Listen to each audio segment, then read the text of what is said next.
Bonjour tout le monde. Alors aujourd'hui, je voudrais essayer de répondre à une question qui n'est pas une mince question, mais qui, je pense, a vraiment besoin d'éclaircissement parce que on entend beaucoup parler de cela. La question est: qui est la mère? Et c'est vrai que ce n'est pas une simple question. Alors je vais essayer de l'expliquer le plus simplement possible. La mère, on peut le dire comme ça, aurait trois visages. Le premier visage serait celui d'un principe, immuable, éternel. Ensuite, il y a le visage de la mère qui est dans la conscience que chaque règne de l'existence a besoin d'évoluer et qu'elle est là pour former des corps.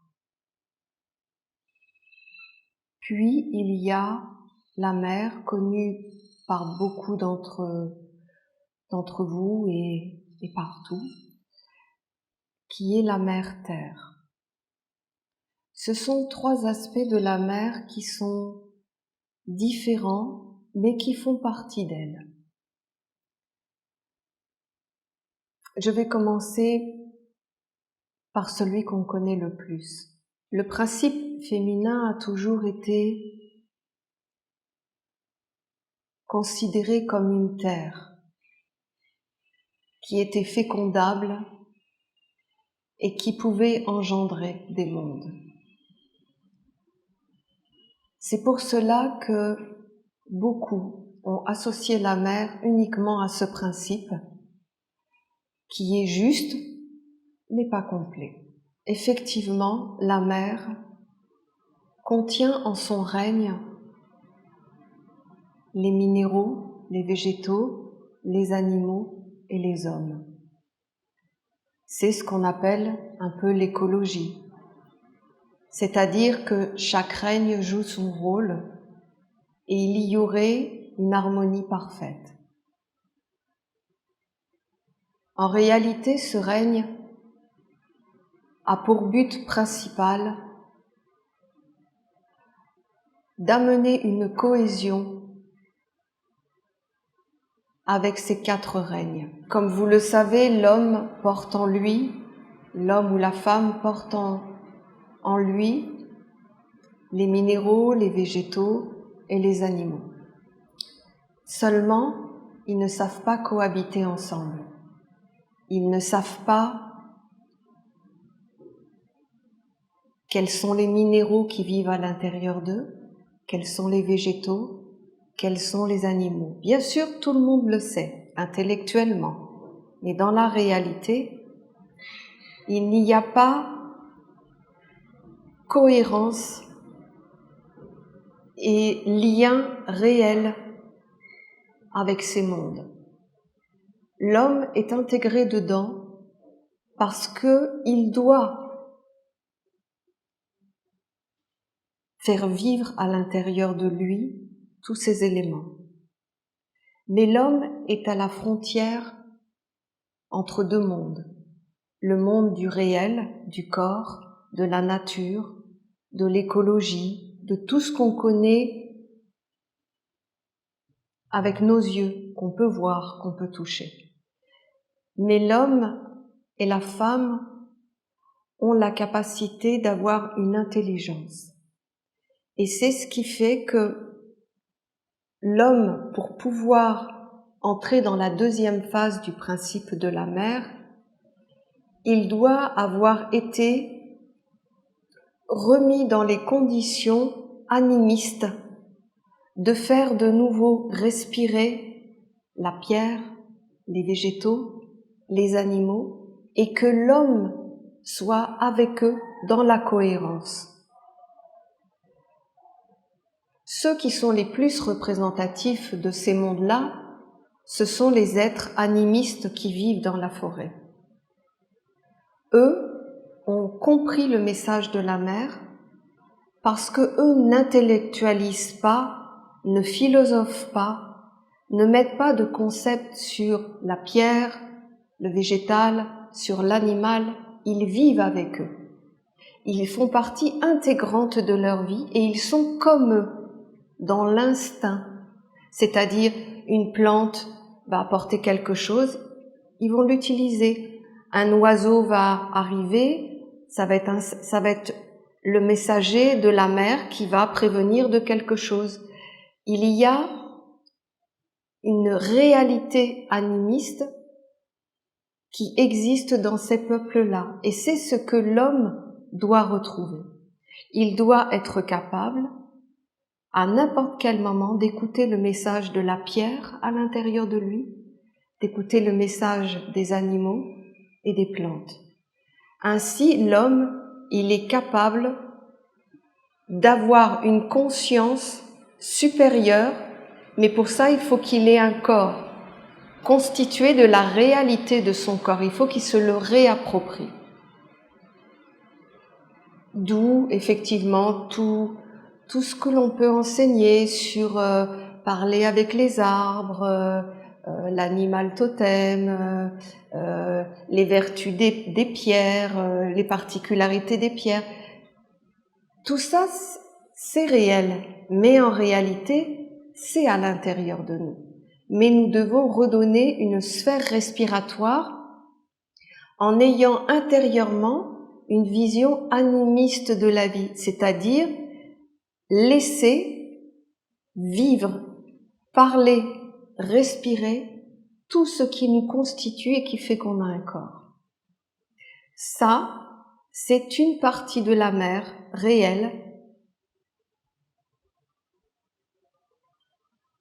Quand l'homme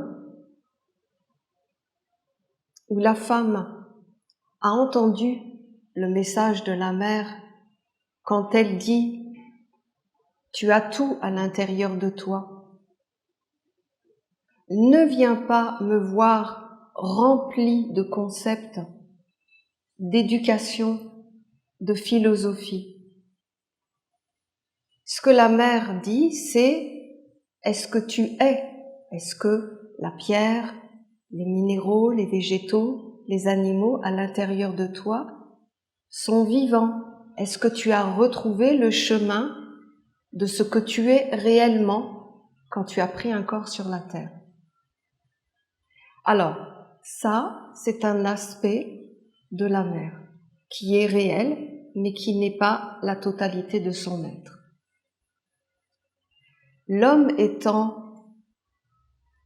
entre deux mondes, dans le sens qu'il a la faculté spéciale d'avoir une conscience, d'avoir un intellect, même si les animaux ont un intellect, mais il est collectif, d'avoir un intellect qui lui permet de créer et d'engendrer.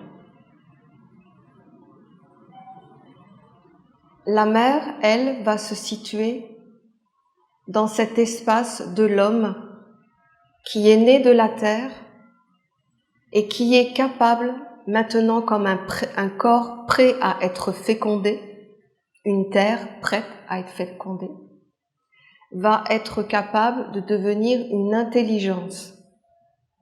Une intelligence, ça veut dire quoi ? Ça veut dire ne plus penser à comment doit vivre un corps en allant chercher des tas et des tas d'éléments à l'extérieur pour essayer de trouver ce qui va nous faire vivre, mais de laisser ce corps par cette nature, cette écologie, vivre par elle-même. Comme ça, ta conscience, elle est posée sur un corps qui existe. À ce moment-là, ta terre est prête et tu es capable d'entendre son enseignement, de créer des corps. Si je reste dans le principe féminin qui est associé à la mère, même si la mère enseigne aussi les hommes, La dernière réalité, c'est-à-dire qu'on a des écrits, on a une histoire. La dernière femme représentative de la mer et qui a fait comprendre à l'humanité ce que voulait la mer, c'était Isis. Ce n'est pas la dernière puisqu'il y a eu Marie-Madeleine après, mais Isis, il y a vraiment du détail, donc on peut en parler. Vous voyez, Isis, qui était une fille ou une représentante du règne de la mer, a montré le chemin que nous devrions emprunter. Elle nous a dit que son objectif était de mettre un roi sur un trône, ce qu'elle a fait à travers son fils. Mais pour cela, elle a appliqué l'enseignement de la mer. Elle a compris qu'il fallait former un corps pour pouvoir être fécondé par la lumière et trôner pour l'humanité. Isis a donc créé 7 écoles, le chiffre 7, qui est en réalité la clé et la science de la création d'un corps qui est capable d'enfanter la lumière, de faire perdurer la lumière et de créer finalement la continuité de la tradition de la lumière sur la terre. Cet deuxième aspect de la mer, qui est de créer des corps, elle est essentiellement destinée à des initiés, à des êtres qui ont une conscience, qui ont un intellect affiné, qui ont un cœur équilibré et qui sont capables d'être dans l'action consciente, efficace et en alliance avec les esprits, les génies, les égrégores et les éléments.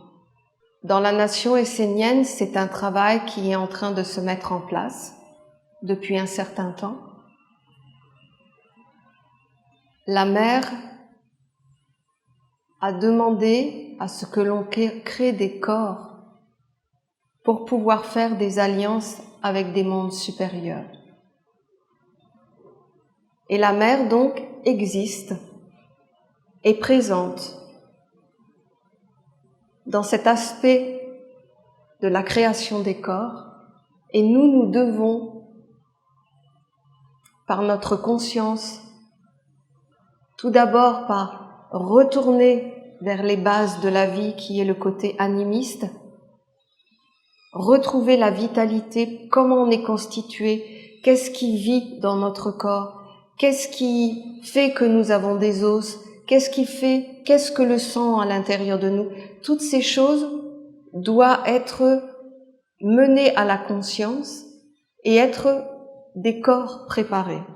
Puis il y a la mère, qui est un principe, un archétype.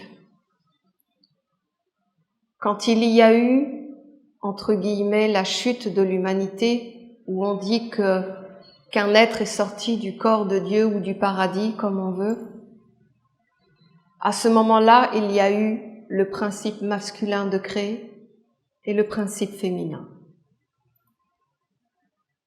Ce principe masculin est le père, le principe féminin est la mère.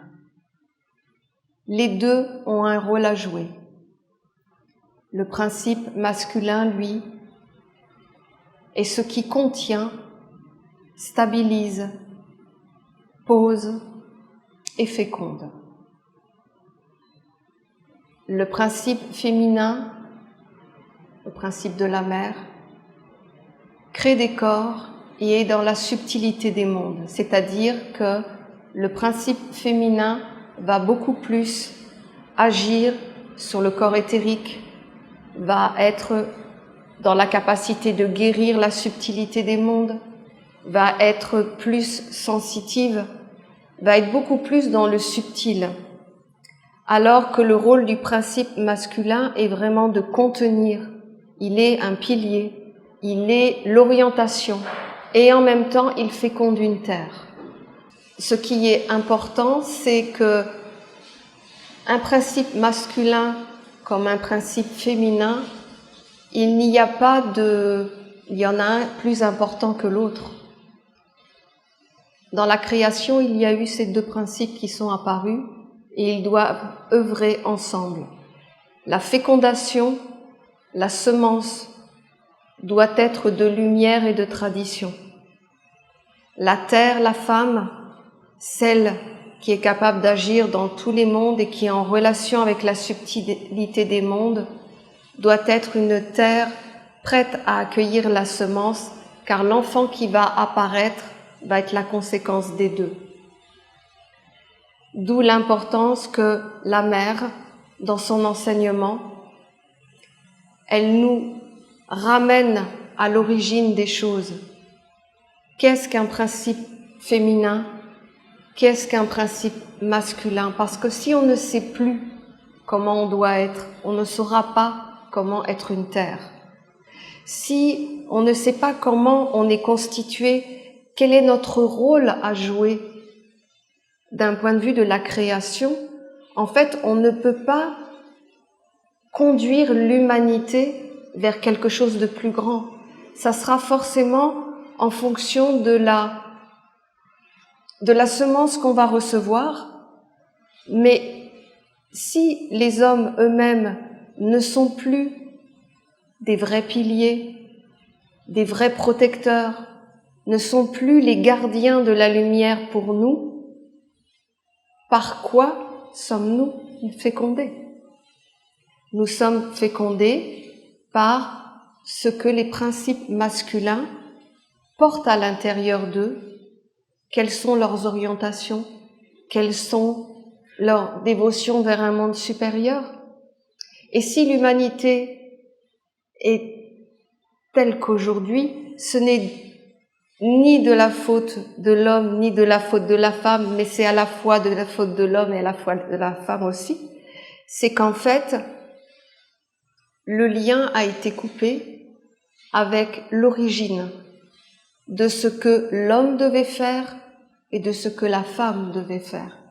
Aujourd'hui, c'est vrai, il y a confusion des genres, confusion des mondes, on ne sait plus ce que c'est qu'un principe féminin, on ne sait plus ce que c'est qu'un principe masculin, mis à part des choses qu'on a lues dans des livres, des choses qu'on nous a expliquées, mais dans la réalité de la vie, où est la tradition de la lumière à travers le principe masculin et le principe féminin? Depuis plusieurs années, cette école de la nation essénienne est apparue justement pour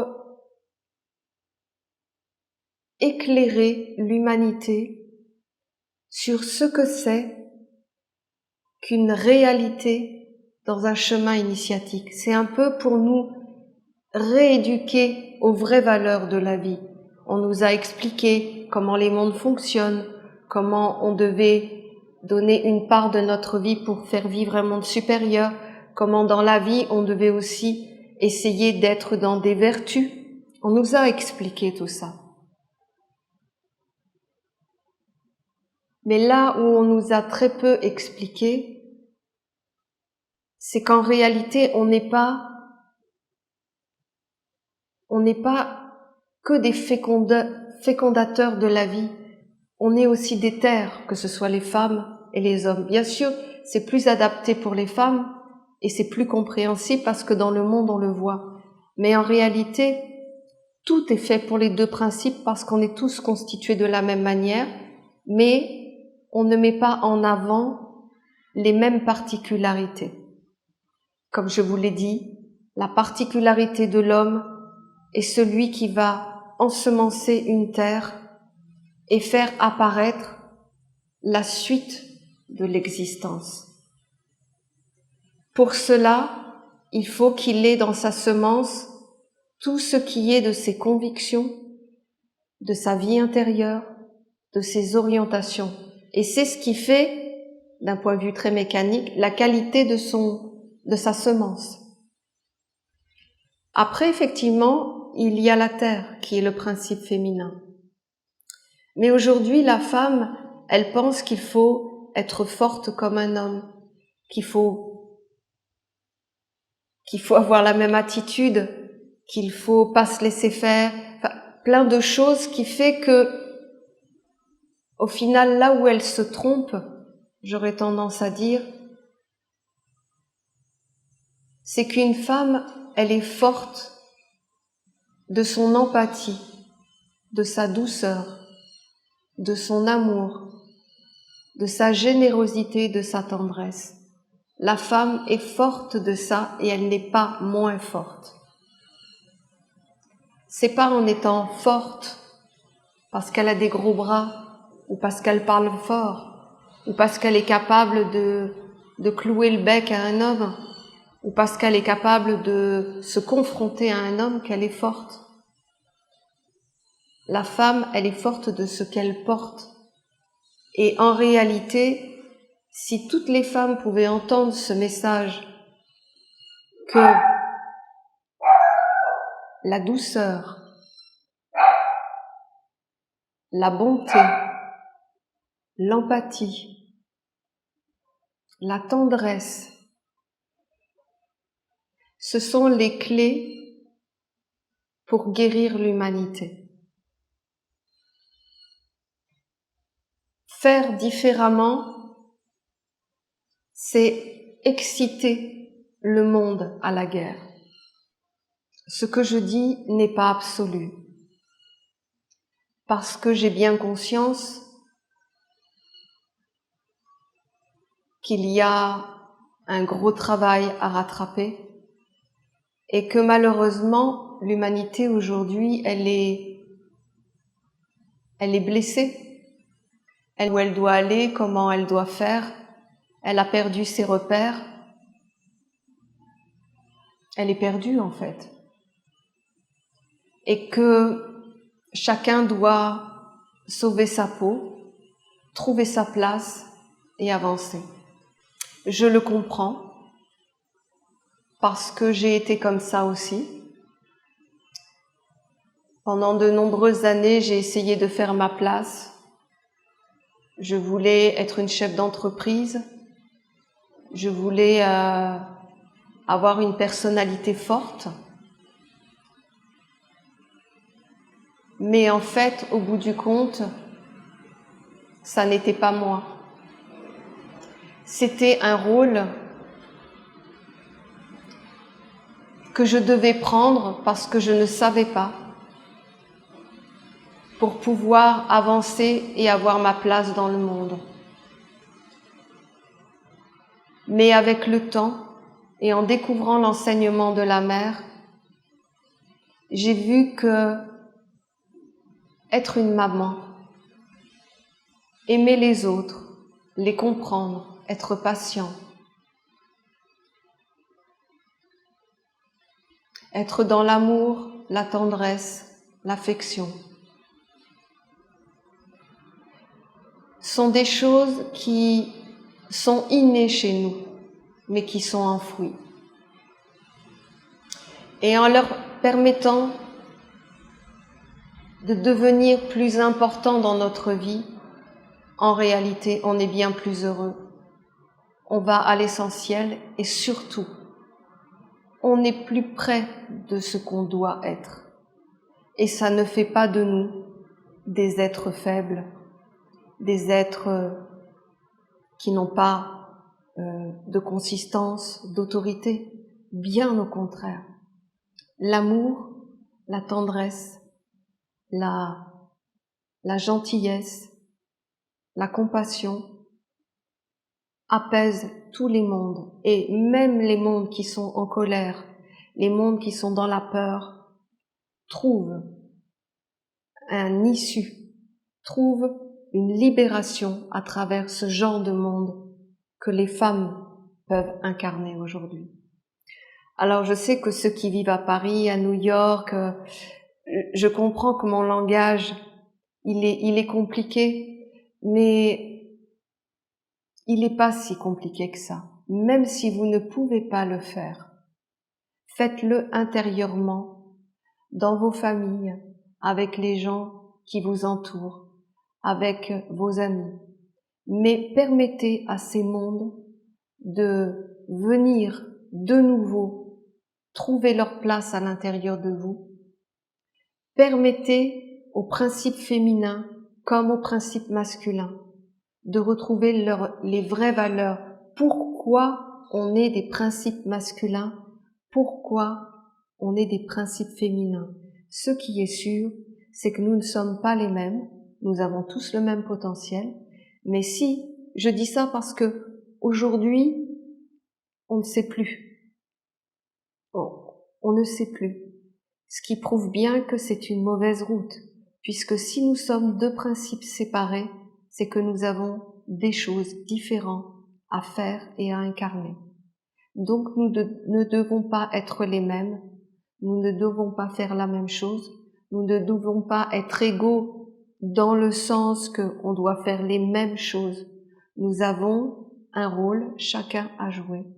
Et je pense que si on veut encore garder les valeurs de la mère, il faut que chaque homme et chaque femme donne réalité aux vertus des anges à travers certaines qualités qui sont appropriées aux principes que l'on est.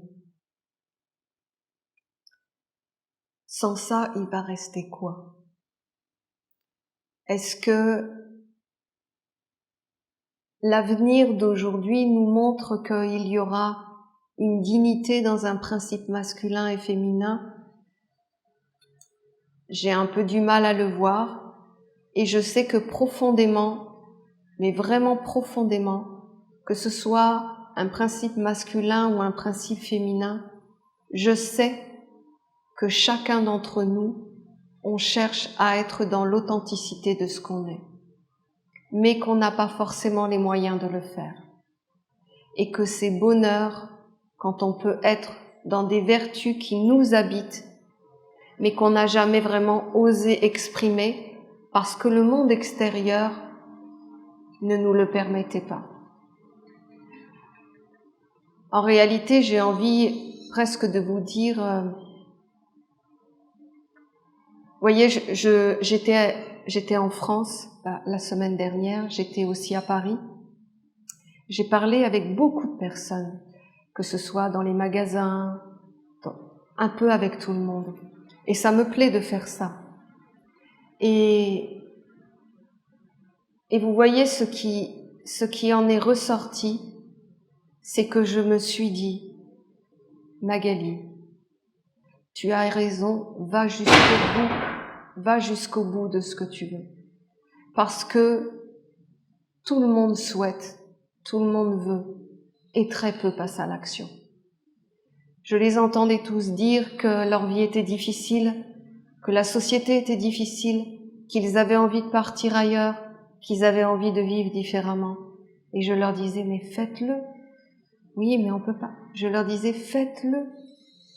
Si vous ne le faites pas, vous ne le vivrez pas. Il faut pas attendre. Ce que tu as envie de vivre, vis-le maintenant. Tu veux quitter le pays? Quitte le pays. Tu veux vivre dans l'harmonie? Va vivre dans l'harmonie. Mais n'attends pas d'être vieux, parce que tu n'auras plus les mêmes conditions pour commencer à vivre ce que tu as envie de vivre. J'ai vraiment envie de dire à tout le monde, allez-y. Il faut y aller. Personne ne va vous permettre de vivre ce que vous voulez vivre. Il n'y a que vous qui devez prendre la décision de faire le premier pas et d'aller vivre ou de vivre ce que vous souhaitez vivre. Votre vie, elle vous appartient. Vous n'aurez pas les conditions extérieures, c'est pas vrai. Regardez le monde autour de vous. Les conditions, c'est vous qui allez les créer en fonction de votre pas en avant, de votre décision. Ça, je le dis pour les gens qui vivent dans le monde, mais je le dis aussi pour ceux qui vont vers la lumière. Si vous avez la chance d'aller plus loin, de faire plus, de découvrir plus, de goûter l'intensité de la vie dans son origine, faites-le maintenant.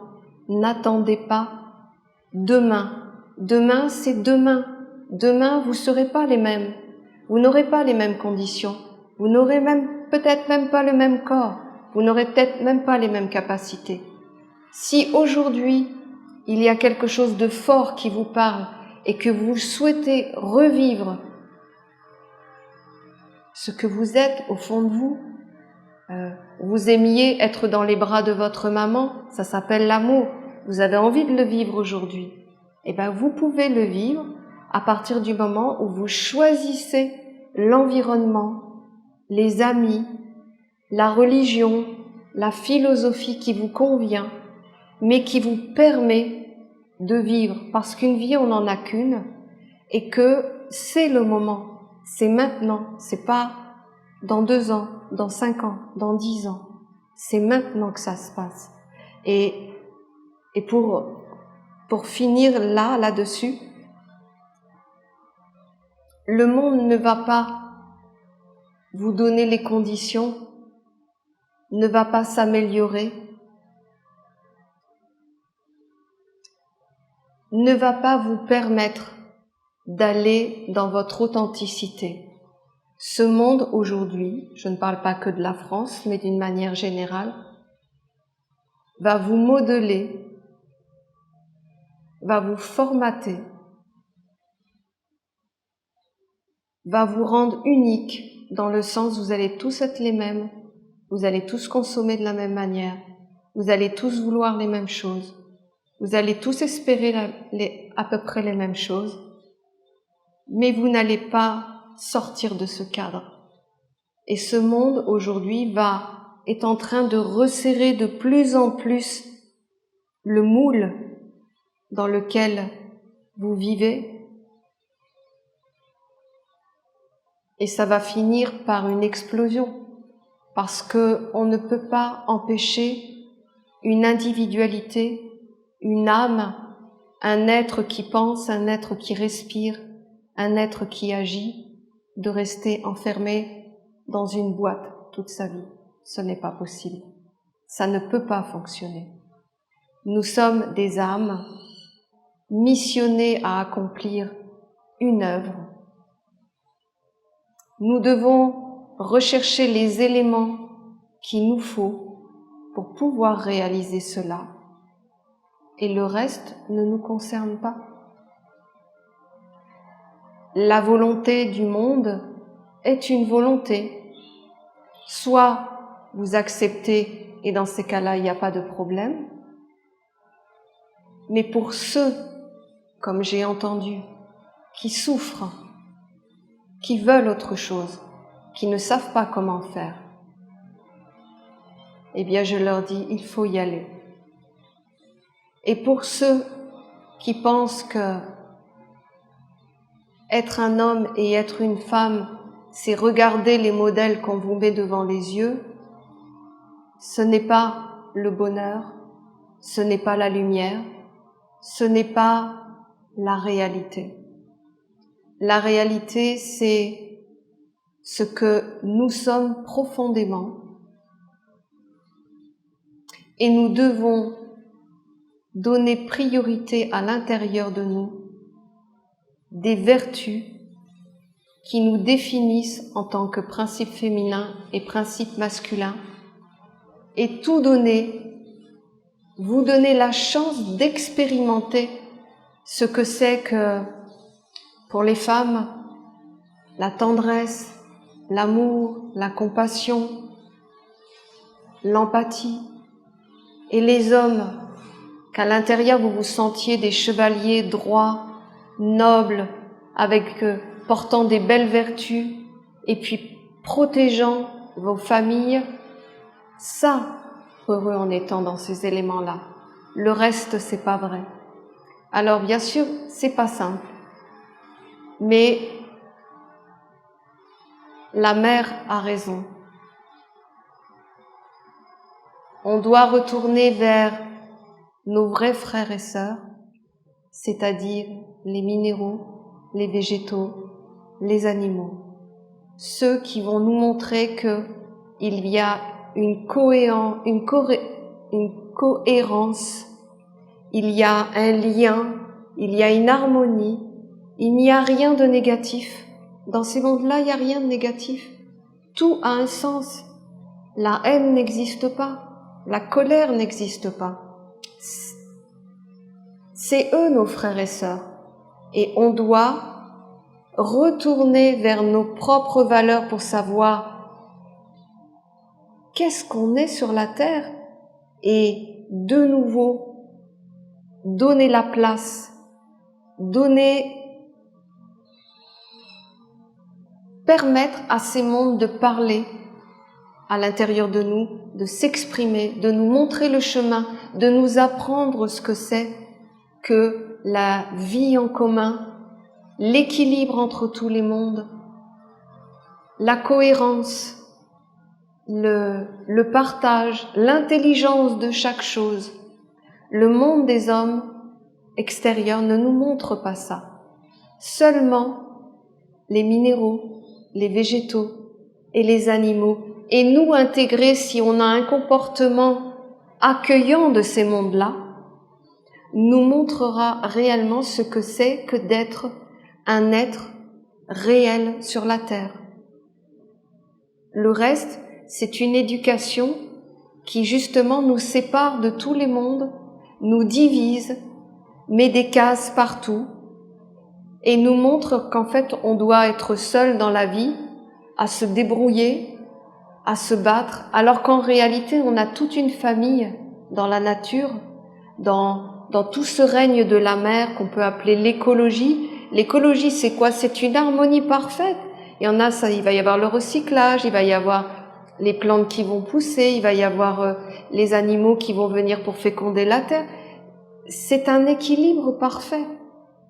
Nous sommes un équilibre parfait. Sinon, il y aurait aucun sens que notre corps soit si parfait et qu'on viendrait prendre un corps pour mettre la pagaille là-dedans et tout casser. Ça n'aurait aucun sens. Seulement, la seule punition que nous avons, si c'en est une, c'est que nous n'avons plus la mémoire quand on prend un corps de comment on doit faire. On doit se réapproprier cette mémoire. Mais en tout cas, la première que l'on peut comprendre, celle que l'on peut voir, celle que l'on peut toucher, celle que l'on peut goûter, c'est ce que l'on voit avec nos yeux, les pierres, les minéraux, les végétaux. Et il nous montre comment nous, on doit être à l'intérieur de nous. Ensuite, on est des êtres parfaitement, en fait ça devient inconscient, tout est vivant, tout s'exprime, le corps est dans son élément parfait, la conscience à ce moment-là, elle peut être accueillie dans un corps sain. Et là apparaissent les véritables initiés, ceux qui sont capables de créer des corps de divinité, des corps pour faire vivre un monde supérieur, pour qu'il y ait la continuité de la lumière sur la terre, pour qu'il y ait la connaissance qui reste sur la terre. Mais pour ça, il faut qu'il y ait des corps préparés par une conscience, on récupère les alliances, et à ce moment-là, en fin de compte, on enfante l'avenir de l'humanité dans la sagesse ou dans la bêtise. Mais comment voulez-vous créer l'avenir de l'humanité si on ne sait même pas soi-même on est porteur de quoi? Notre semence à l'intérieur, surtout pour les principes masculins, qu'est-ce qui fait le condensé de votre semence? Quelle est votre transmission? C'est pour ça que je ne suis pas militante, je ne suis pas pour ce qui se fait aujourd'hui par les femmes. Non pas que je ne leur donne pas raison, je comprends tout à fait, mais dans ces cas-là, je milite à ma manière pour dire que on retrouvera sa place en étant nous-mêmes, en étant des vrais principes féminins et en étant des vrais principes masculins. Et qu'après, il n'y a plus besoin de discuter puisque les choses se font naturellement. Chacun à sa place fait ce qu'il a à faire et c'est l'équilibre parfait. Voilà, donc pour terminer, la mer est tout ça. Elle est le côté réel de la nature, de l'écologie, de tout ce qui nous montre c'est quoi un corps et comment il doit être éduqué. C'est la nature, c'est l'ensemble des minéraux, des végétaux et des animaux qui nous éduquent à avoir un vrai corps. Ensuite, la mère veut créer des corps pour faire apparaître la lumière.